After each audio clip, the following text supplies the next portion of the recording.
Hi guys! Welcome back to my YouTube channel. If you're new here, my name is Grace and today's video, gagawa tayo ng another makeup look. Ito yung suot ko today. Sobrang perfect niya guys sa kahit na anong occasion, especially this summer. So yeah, if you're interested to see how I created this look, then please keep on watching.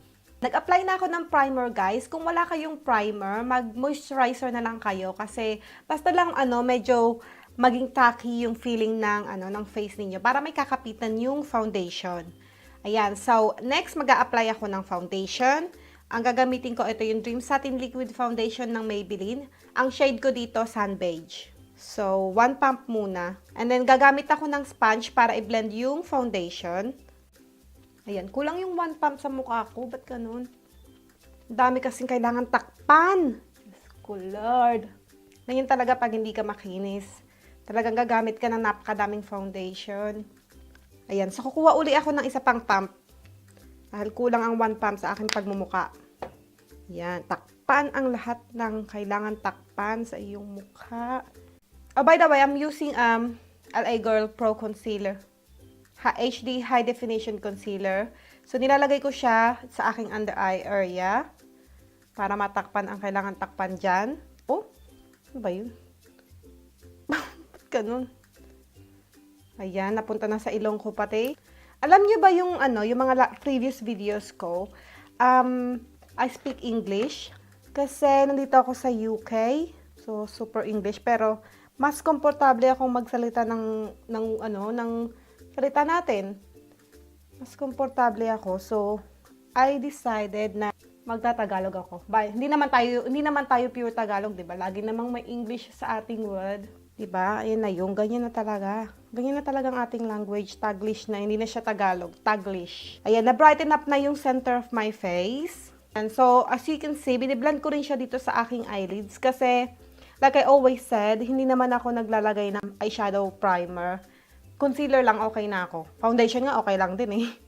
Kahit ano lang. Basta lang ma-even out yung ma-cancel out yung mga redness or kung ano mang meron dyan sa eyelids nyo. Ayan. Kapag hindi ko na-mention yung yung product guys, yung name ng product, lagi ko namang nilalagay yung mga name niya sa description box. So, check nyo na lang pag hindi ko siya na-mention. Anyway, isa-set ko na yung concealer. Gagamit ako ng powder to set my concealer. Loose powder, by the way. So, isa-set ko lang ang aking concealer. Hindi ako nagbe-bake guys ha. Talagang sineset ko lang yung concealer. Yung mga Pinay kung saan-saan na napupunta.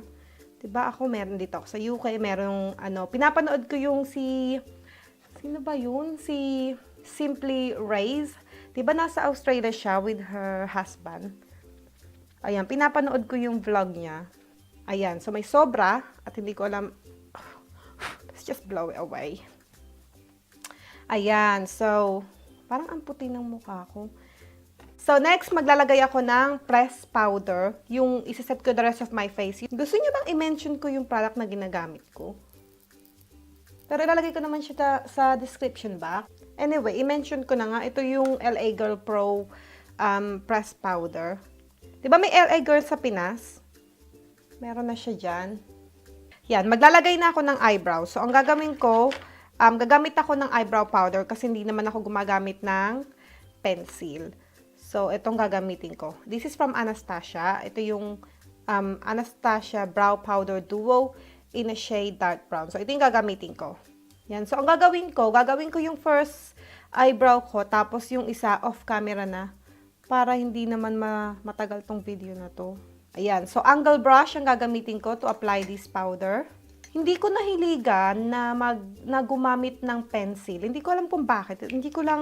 Siguro, mula nung nag-start akong mag-makeup, dalawang pencil lang yung ginamit kong eyebrow. Tapos, ayun, na-discover ko na yung powder, tapos yung brow gel. Although, mas mukhang natural kasi kapag gumagamit ka ng pencil, ba diba? Pero sa mga teenager natin dyan, gamit kayo ng pencil. Start kayo sa pencil. Don't worry guys kung hindi pantay yung eyebrows nyo like mine. Kasi, ganyan talaga yan. Hindi naman talaga sila pantay. So, hindi naman perfect yung eyebrow natin. So, ayan. Next, maglalagay na ako ng eyeshadow. So, ang gagamitin kong palette today, ito yung Morphe 3502. Hindi ko pa siya, nagamit ko siya once. Tapos ewan ko ba bakit binabalik ko sa plastic tapos sa bag. Yung product after kong buksan kasi mahal kasi ito eh. Ayan, ito yung itsura niya. So, let's open it up. So, ayan yung itsura niya. So, first, maglagay muna tayo ng transition. Ayan, so ito yung gagamitin ko pang transition. Sobrang pigmented dito, guys. Tong eyeshadow na to. So, ingat-ingat kayo dito kapag kung meron kayong ganito, ingat-ingat. Masyado siyang pigmented. Hindi ko alam kung good thing ba na masyado siyang pigmented o bad things. I don't know. Yan. But anyway, naglalagay lang ako nito sa sa aking crease o above my crease. Yan, diyan ko siya nilalagay para ma-warm up yung areas na yan. Para maganda yung transition. By the way, guys, kung wala kayong ganitong product, okay lang. Gamit na lang kayo ng kung anong eyeshadow meron kayo. Hindi naman kailangan na ito din yung gamitin niyo.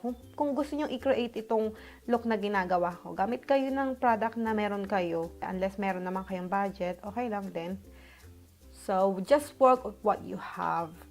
Diba? Hanapin nyo. I'm sure mahahanap nyo. Kahit yung kung meron kayong bronzer o contour, yun, gamitin nyo rin siyang eyeshadow. Kasi pwede naman, hindi naman sinabi ng gumawa nun na, pang bronzer lang ito, pang face lang ito, wag nyo ilagay sa mata nyo. Diba? Hindi naman nila sinabi. Ayan. So, tapos na ako sa aking transition. So, gagamit ako ng paano bang shade ang gagawin natin today? Ito.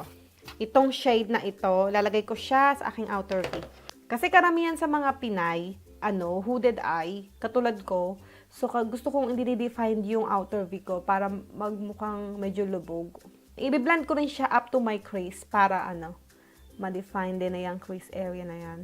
Sobrang pigmented itong eyeshadow na to, guys. So, parang parang ang hirap niya tuloy gamitin pag ganito na sobrang pigmented. Ayan, so kailangan nyo kumuha ng blending brush para maganda, walang harsh line. Especially with this eyeshadow palette kasi masyado siyang pigmented. Oh, hindi ko alam kung magugustuhan ko tong palette na to be honest. Kasi sobrang pigmented niya. Parang ang hirap gamitin pag ganito. Maganda yung mga kulay kasi sobrang pigmented. Ano ba? Diba? Minsan gusto natin na maganda yung pigmentation ng eyeshadow. Pero minsan parang over na. Parang ang hirap na niyang i-blend. Sobrahan ata sila sa pigment dito. Ganda nitong kulay na to. Parang gusto kong gamitin to. Summer naman eh. Itong kulay na to. Sige, ilalagay ko siya sa aking eyelids. Yan. But before that, maglalagay ako ng same shade na nilagay ko sa aking crease o sa aking outer V. Ilalagay ko din siya sa aking lower lash line para mas dramatic tignan. So, next, maglalagay na yung shade na pinakita ko sa inyo. Ayun ang ilalagay ko sa aking eyelid. So, ingat-ingat. Kung meron kayong ganitong palette, ingat-ingat. Dahil masyado siyang pigmented. Ang ganda ng kulay na to, guys. Ganda. Ayan. So, next, wala siyang parang champagne color na shimmer para sa inner corner. So, wala akong malalagay. So, yeah, we're done with this palette. So, next, maglalagay ako ng eyeliner. Itong gagamitin ko. Ito yung NYX Jolie Gel Liner in shade brown. So, ilalagay ko siya dito sa aking lower waterline. Hindi ako magta-tight line, guys, kasi nagsuot ako ng contact lens. Ayan.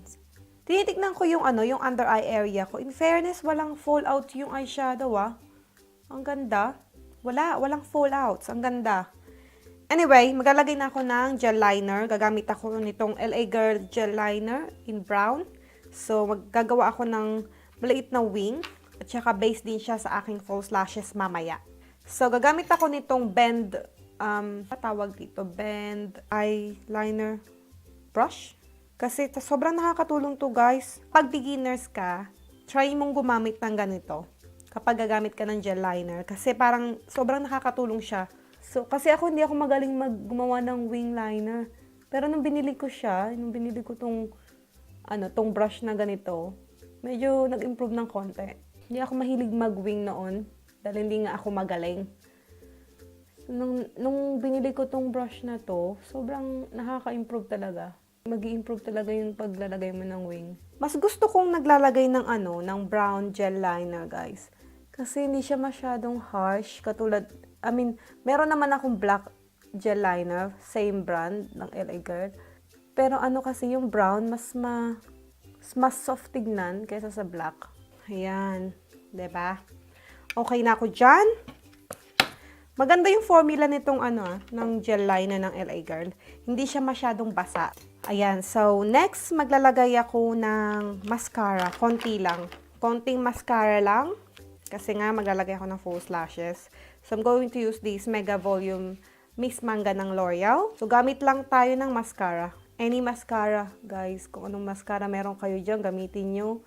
Ayan, then dito rin sa sa lower lashes.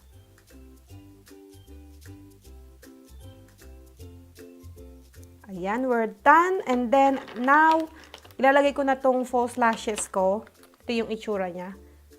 Ayan. And, I'll be back. Ayan, nasuot ko na yung lashes ko.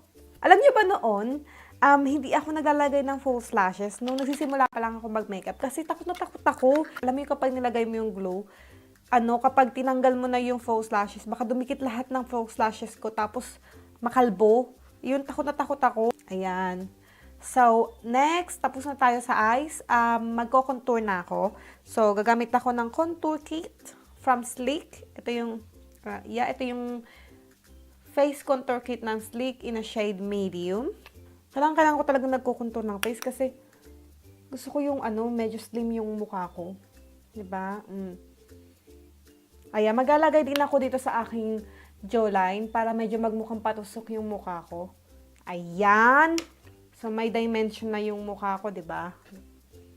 Next, of course, kalimutan na ang lahat. Wag lang mag-contour ng nose. Kailangan ko 'yan. Sana ma-master ko mag-contour ng nose, no? Kasi parang kapag nagko-contour ako, talagang tsambahan lang. Tsambahan yung pagko-contour. Kapag maganda, ang ganda. Pag tsaka, talagang tsaka. Ayun na yan, sobrang contour naman ang nose ko. Tingnan. Just sobrang pigmented nitong contour kit na to. So, kung meron kayo, ingat. Just go. Huwag nyo itularan ang ginawa ko. Tignan nyo naman. Dami kong nilagay. Siguro sabi ng brush, ayan, contour ang gusto mo, ayan. Ayan, contour. Nagalit yung brush sa akin, ayan. Binonggahan niya yung contour. So, okay na yan. Medyo blended naman na ng konti. So, para naman ako nga atin ng contour contest. Ganun ba? Okay na yan. So, next, maglalagay ako ng blush. Yung contour ko talaga, ba't ganito? Ayan. So, next, maglalagay ako ng blush. Ito yung gagamitin ko from Clourpop. Ito yung Alexis Ren collaboration with Clourpop. Actually, bronzer siya para sa mga mapuputi. Pero, gagamitin ko siya as a blush. Ito yung gagamitin ko. Maganda tong blush na to kasi very light lang siya. Maganda sa mga morena. Pero, syempre, sa mga mapuputi, bronzer to. Ayan. Very light lang yung kulay niya. Para maganda. At sa aking brow bone. Konti lang. Ayan, di ba? So, next, kukunin ko na din itong highlights na to from this kit. So, i-apply ko siya sa aking cheek bone. Gold, para siyang gold color yung highlights na to. Ayan, di ba?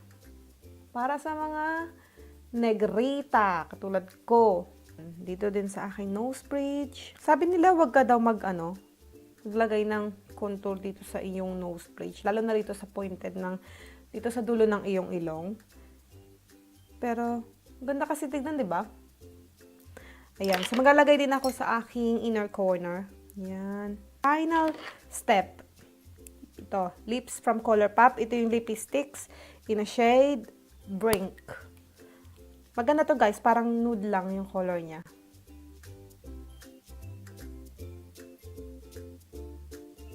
Diba?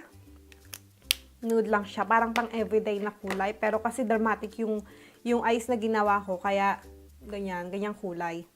Sana nagustuhan niyo tong video na to at nag-enjoy kayo kasi ako sobrang nag-enjoy ako. Syempre kapag nagvi-video, nagme-makeup, lagi ko namang ina-enjoy yan. So, yeah, nag-enjoy talaga ako. So, sana nagustuhan niyo tong video na to. And if you have any questions or request video, ilagay niyo lang sa comment section below. And yeah, yung mga products na ginamit ko, nandun siya sa description box. Ilalagay ko siya doon. And yeah, if you haven't subscribed to my channel, please click the subscribe button down below. And I will see you in my next video.